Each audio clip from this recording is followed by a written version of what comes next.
If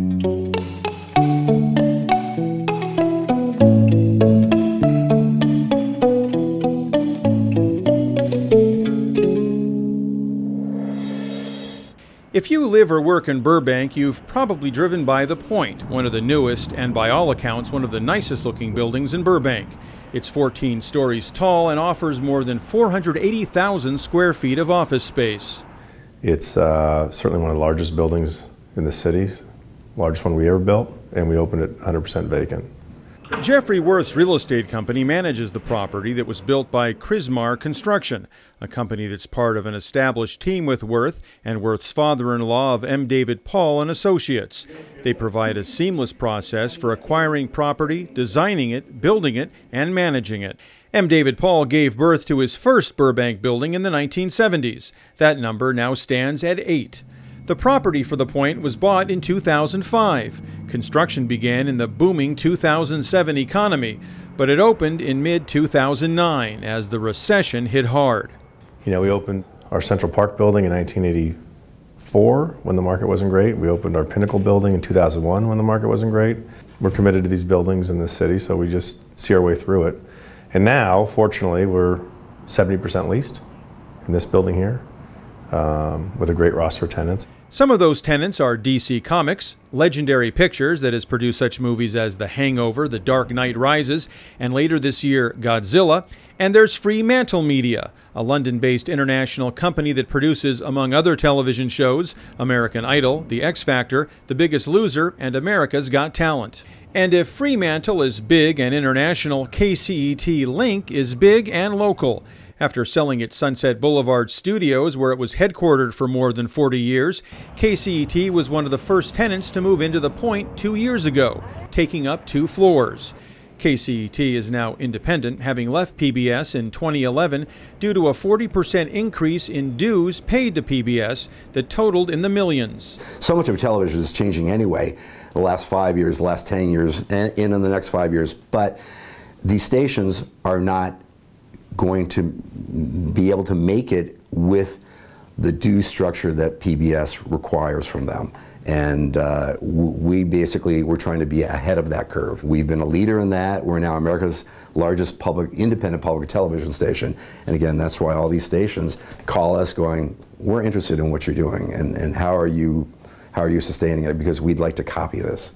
KCET now has a diverse mix of informational and entertainment shows, some of which come from Europe, China, and Japan. We're trying to do other things for our international programming and our international audience, the people who live in Southern California. When you look at Los Angeles, I can compare it maybe to Miami, maybe to New York, of just one of the most international cities in the world. And when you look at who lives here, we're trying to be relevant to them and provide each group programming that's relevant to their community. Our 2 production control rooms can be... But KCET is not only producing shows and acquiring programming, it's a state-of-the-art production facility. We have a brand new facility now that we've moved to. We're on the 5th and 6th floor of this beautiful new building, the Point. KCET was just awarded by Broadcast Engineering as the top local production facility of any city in the country because of all the new equipment we have. We have every single new bell and whistle that 2014 and 2015 needs and deserves for your production. KCET has 3 studios that it rents out. The biggest is 2,500 square feet with a 17-foot ceiling and top-of-the-line cameras, robotics, and lighting. The other 2 are virtual studios with green screens and some of the same technical capability as the big studio.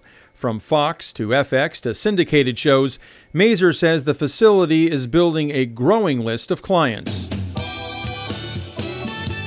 From KCET, you can see another property Worthe manages, the Burbank Studios, formerly known as NBC Studios, where Jay Leno taped The Tonight Show until February 6, 2014.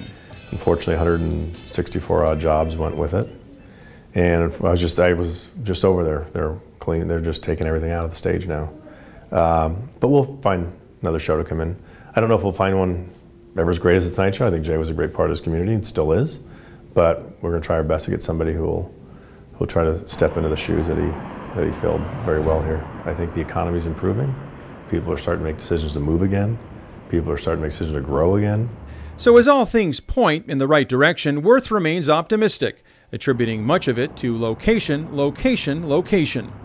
Regardless of where the sign is on the hillside over across the way, this is the media capital, really, of the world. Nowhere else do you have this concentration of studios, period, in any city.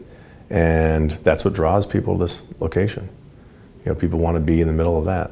Reporting from the heart of the Media District, I'm Peter Musurlian with the Burbank On Demand cover story.